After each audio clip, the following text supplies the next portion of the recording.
Welcome back. Now, flat tyres, they are an issue. Everyone will get them at some point. Whether you're out on the trails or you're at home messing about. They need to be fixed, and today I will teach you how to repair a mountain bike flat tyre. So as you all know, there's two different types of tyre. There's a tyre that runs tubes and there's a tyre that runs tubeless. If you have a flat on a tube tyre, it's quite easy to replace. You just have to replace the tube, and most likely the tyre won't have that big a hole in. However, if you're running tubeless, it's most likely that it may have to be a replaced tyre. However, you have lubricant inside the wheel, which should try and fill in the hole in the tyre. So if you don't want that, then you'll probably just have to replace the whole tyre. However, I am running tubes, so I will take the tyre off, take the wheel off, and go through what you're going to need to repair this. Right, so some of the items you're going to need if you're running tubes is a spare inner tube, which I do have, a pump, and tyre levers. On the subject of tyre levers, there are two different kind of lever. There's metal tyre levers, which are normally stronger, don't tend to break, but they do sometimes damage the rim. However, you can get these glass fibre tyre levers that are softer on the rim, and they don't damage the rim. However, sometimes they do snap. That is just a warning. If you get fibre tyre levers, they may snap. It's only a may, but yeah, because they're quite bendy. Well, they're not, but yeah. So I tend to use metal, which is why they're open. So if we crack this wheel off and start taking the tyre off. Right, so it's simple as you just pull this lever, do that, take the chain off here. Well, I like to take the front chain off,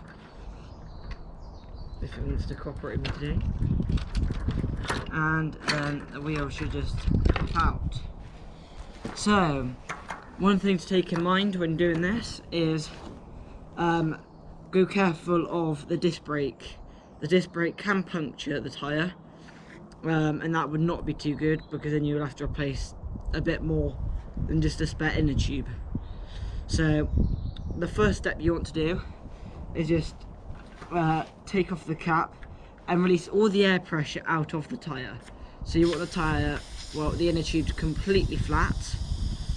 Mine did have a bit of air still in it. So yeah. Once all the air has gone out to there, you just want to make sure you don't lose the cap. And then you want to just kind of move the tyre into the centre. So you want the bead to be moved into the centre. So if you kind of work your way around, trying to move the bead. This is quite a strong bead, so it'd be quite hard, which is why I need to go around a couple of times. Right, so I have just been working my way around now, and it has started to come into the middle bead here. So if I just work my way around, getting that to the centre all the way around, and once I've done that, I will catch up with you guys. Alright, okay, so once you've done that, you just need to get your lever, get the curved edge, start off, after loosening the screw, start off by the valve, and just work your way in, push the tyre lever over, and just keep doing this all the way around until eventually you can just do it by your hand and just swing the tyre right out of here, and there we go. And then simply find the valve. My valve's disappeared. Oh, it's there. Unscrew the little cap here. Make sure you put that aside and don't lose that. Push the valve out and take the inner tube out.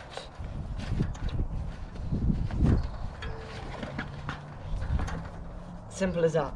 You see how I did that to the cassette side, because if I did it to the disc brake, I may pop the tyre by accident, or do some damage that I don't really want to do. So once you've done that, the problem you got a flat tyre was probably a thorn, some glass, an issue like that. So you just want to work your way around with your hand inside the rim. So you want to work your way around the rim, just making sure there's nothing sharp. Once you've done that, you go all good. So then you move to the flat side. So you just work your way around the middle. If you're all good there, and that's good. And then once you've done that, you work your way around the other side rim.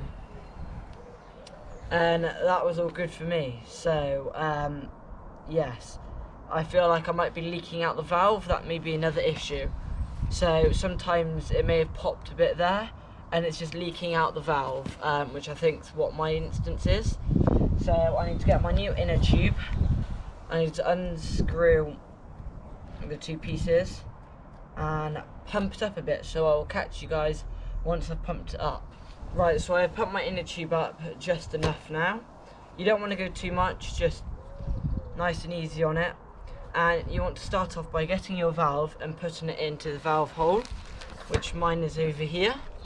Another thing to point out is, if I haven't already, is that I'm doing this on the cassette side because I don't want anything to slip and it to, I'm going to release a bit of air, and to it, for it to be ripped or damaged on the disc brakes. So I would always advise doing it on the cassette side here. And anyway, you're just working your way around, tucking your inner tube in there, and from there you just want to get your bead, or yeah, I think that's what it's called, and tuck it into your rim. So starting from the valve and just working your way around equally, like so, until it gets to a part where you can't do it by hand anymore because it just gets too strong. And that's when your, where's my third? That's when your tyre lever's coming to action. So you just go under and hook it in, like so. And you just work your way around doing this. And then eventually, as simple as that, my tyre is back in place and I am ready to pump it up again. So if you just unscrew the valve, place in your pump,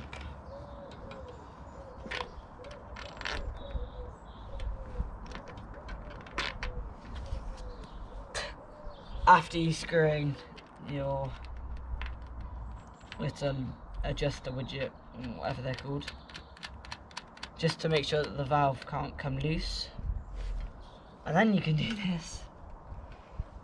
Trying to skip a stage here when I shouldn't be. Right, so, and then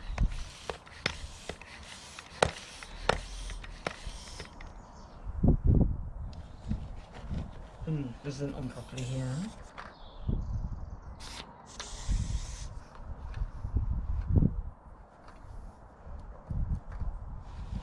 Right, so most tyres have a PSI around the rim here. So my PSI is, what's my PSI?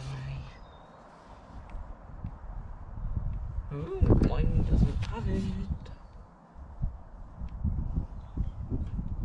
Right, so yeah, it says here, my max PSI is 58. So I do not want to go above 58 PSI, and I do not want to go below 38. So I will just pump it up to 40 PSI here. Right, so once you've pumped your tyre up, you may hear a few pops as it's coming up, like poof. That isn't a worry, that is just the bead being pushed in to the rim. Another thing I forgot to mention, when checking to see if there's any thorns or anything in it, always make sure you check the spokes, because sometimes if you have an issue with your spokes, they can be sticking out, and that can burst the inner tube. So make sure you go careful of that. You just want to tighten the fastener up, tighten the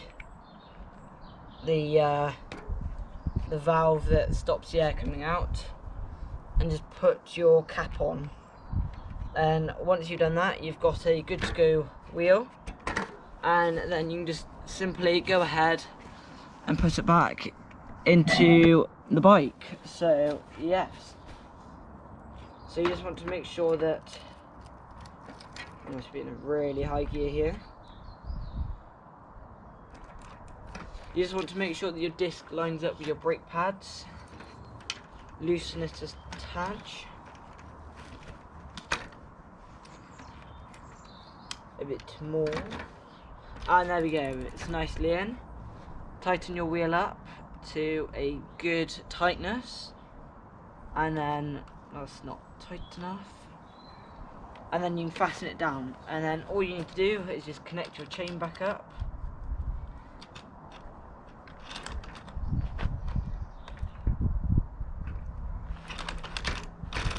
Alright, going the wrong way. There we go.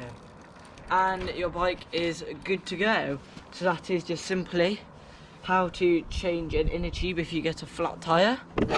So thank you guys very much for watching. Be sure to like if you want more videos on how to overcome problems like flat inner tubes on trails.